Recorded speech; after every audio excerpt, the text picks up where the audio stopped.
एक बहुत पुरानी कहावत है, दूसरों के आंगन में ताक झांक करने से पहले अपने घर की दीवारें संभाल लेनी चाहिए। नेपाल की सियासत में रैपर से मेयर और फिर सत्ता के शीर्ष यानी प्रधानमंत्री के पद तक का सफर तय करने वाले बालेन शाह पर यह कहावत आज बिल्कुल सटीक बैठती है। हाल ही तक जो बालेन शाह भारत नेपाल के बीच के द्विपक्षीय सीमा विवाद में ब्रिटेन और चाइना जैसे देशों को घसीटने की कोशिश कर रहे थे, बीच बचाव के लिए, भारत और नेपाल का समझौता कराने के लिए पुराने नक्शों का हवाला देकर लिपुलेख कालापानी को लेकर तरह तरह के दावे कर रहे थे, नेपाल के कब्जे में भारत की जमीन होने का दंभ भर रहे थे। आज वही बालेन शाह अपने ही घर में ऐसे घिर गए हैं कि जैसे उन्हें अब संसद में भी मुंह दिखाने तक का रास्ता नहीं सूझ रहा। संसद सत्र नेपाल में शुरू होते ही विपक्ष और सत्ताधारी दल के सांसदों की आंखें नेपाली प्रधानमंत्री को ढूंढ रही हैं, लेकिन वो वहां मौजूद ही नहीं होते, पहुंचते ही नहीं है। आमतौर पर संसदीय व्यवस्था में प्रधानमंत्री को संसद के प्रति जवाबदेह होना चाहिए, लेकिन बालेन शाह की अनुपस्थिति, उनकी एब्सेंस के कारण कई महत्वपूर्ण बिल, नीतियां और विकास योजनाएं अटकी पड़ी हैं। संसद सत्र बार बार स्थगित हो रहे हैं और सवाल इस बात पर भी उठ रहा है कि देश का खर्चा बचाने के लिए विदेश यात्राएं ना करने का वादा कर चुके बालेन शाह संसद भवन को चलाने पर खर्च होने वाले हर रोज के रोजाना करीब 11 लाख रुपए पानी में बहा रहे हैं, या कहें कि पानी में पैसा जा रहा है। प्रधानमंत्री शाह ने खुद कई महत्वपूर्ण मंत्रालय भी संभाले हुए हैं, इससे प्रशासनिक काम भी धीमे पड़ गए हैं क्योंकि वो अकेले एक साथ सभी मंत्रालयों का काम नहीं देख पा रहे हैं। जब नेपाल की संसद पुरानी जगह से सिंह दरबार के नए भवन में शिफ्ट हुई थी तो आम लोगों में बड़ी उम्मीद जगी थी कि अब कार्यपालिका और विधायिका के बीच दूरी खत्म हो जाएगी और काम आम आदमी के आसानी से हो जाएंगे। प्रधानमंत्री का कार्यालय और संसद भवन सिर्फ 5 मिनट की पैदल दूरी पर है, लेकिन यह छोटी सी दूरी ही बालेन शाह के लिए लंबी और मुश्किल यात्रा बन गई है।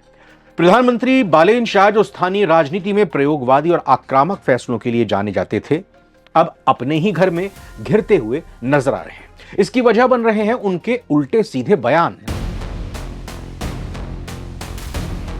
बालेन शाह ने 31 मई को जब संसद में पहुंचकर ऐसा चौंकाने वाला बयान दिया कि सत्ता और विपक्ष के सांसद हैरान रह गए। उन्होंने कहा कि हम कहते हैं कि दूसरे हमारी जमीन पर कब्जा करते हैं, लेकिन ऐतिहासिक तथ्यों को देखें तो नेपाल ने भी भारत की जमीन पर कब्जा किया है। यह बयान नेपाल की विदेश नीति और राष्ट्रीय हित के लिए गंभीर माना जा रहा है, क्योंकि बिना किसी ऐतिहासिक रिकॉर्ड को खुद को सिर्फ एग्रेसिव दिखाने के लिए ऐसे बयान नेपाल की संप्रभुता के लिए भी खतरा है। नेपाल भारत सीमा विशेषज्ञों ने इसे गलत बताया है। इतना कम था जो बालेन शाह ने अपने बयान से ब्रिटिश भारत के समय की 1816 की सुगौली संधि का भी नाम लेते हुए कहा कि भारत नेपाल के बीच सीमा विवाद, खासकर कालापानी, लिपुलेख, लिम्पियाधुरा जैसे क्षेत्र को सुलझाने में ब्रिटेन को भी शामिल किया जाना चाहिए। बालेन शाह ने सुगौली संधि के नाम पर दोनों देशों के बीच ब्रिटेन को लाना चाहा। इतना ही नहीं, उन्होंने मध्यस्थता के लिए चीन का भी नाम लिया, जिससे पहले ही चीन का सीमा विवाद चल रहा है।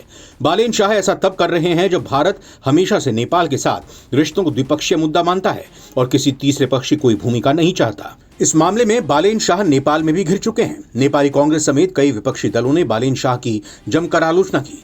विपक्षी नेताओं ने कहा कि प्रधानमंत्री ने राष्ट्रीय हित को कमजोर किया और अनावश्यक विवाद खड़ा किया। बालेन शाह की अपनी पार्टी राष्ट्रीय स्वतंत्र पार्टी आरएसपी के कुछ नेताओं और गठबंधन सहयोगियों ने भी उनके बयान से दूरी बनाई। इतना ही नहीं, नेपाली विदेश मंत्री शिशिर खनाल ने भी स्पष्ट रूप से बालेन शाह की बात के किनारा करते हुए सफाई दी कि नेपाल ब्रिटेन से कोई मध्यस्थता नहीं चाहता, बल्कि पुराने नक्शे और दस्तावेज चाहता है।